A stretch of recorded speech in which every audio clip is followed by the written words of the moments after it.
My name is Jess Chen, and I'm a 23-year-old artist, activist, filmmaker, and poet. And I'm a first-generation Chinese-American immigrant. So a lot of my work is about loss, whether that is of a community, a history, a culture, or a place. And I find so much resilience in the communities about loss. And lately, I've been thinking a lot about the bees.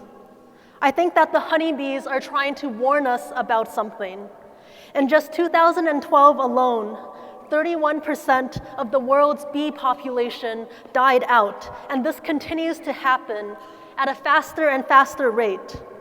The colony collapse disorder of the bees teaches us how Western civilization is slowly destroying both itself and also the earth. I think there is a similarity between how worker bees, who all happen to be female, have been colonized to make honey for America in the same way that yellow, black, and brown migrant workers and slaves have been colonized to build and feed this country. And similar to the bees, it is the women who labor the most and consequently carry the weight of their community's trauma. And as bees lose all their habitats and every city gentrifies, the working class communities of color will always be the first to be pushed out of their homes. The bees are dying due to overwork and poisonous fungicides, and the problems that the bees face are beginning to sound really eerily familiar to the problems faced by yellow, black, and brown working class communities who hold up the spine of America.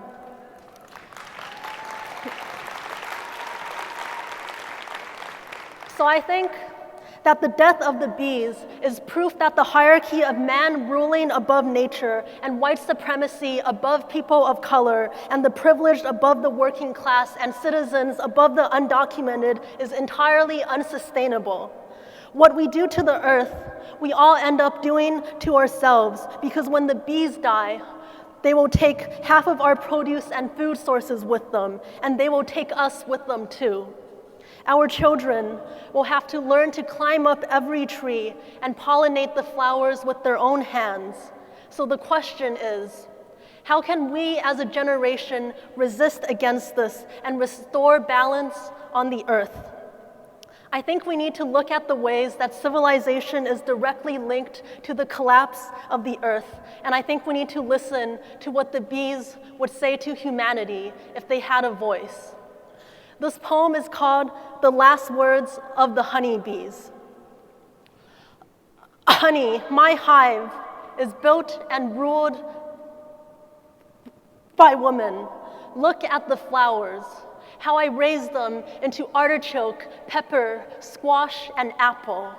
Honey, we were once wild, but you mistook my wild as for you, discovered my hive and renamed it colony, or a factory of yellow, black, and brown honey. We are the silent workers who bring home your dinner, whether or not our honey comes home. Home was the wildflower that you uprooted to plant a white monoculture in its place. Look at the garden with all of the color forced out, all the yellow, black, and brown honey disappearing into a white field of snow. Honey, we pollinated 30 fields of apple trees just to bring home 1 pound of honey, just to bring home 1 pound of our bodies. The poison in my pollen is poison in my colony, is poison in your children. Honey, tell me, was your breakfast sweet?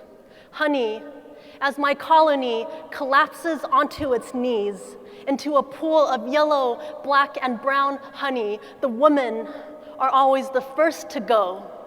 I close my wings and I hit the ground. I open my wings and my colony drops dead. I close my wings and every flower at my funeral begins to grieve. But honey, who will raise the flowers when we are gone? Honey, do you see the queen? She is next, and then the earth, and then you, honey. Every drop of yellow, black, and brown is falling into a white field of snow. Honey, I'm home.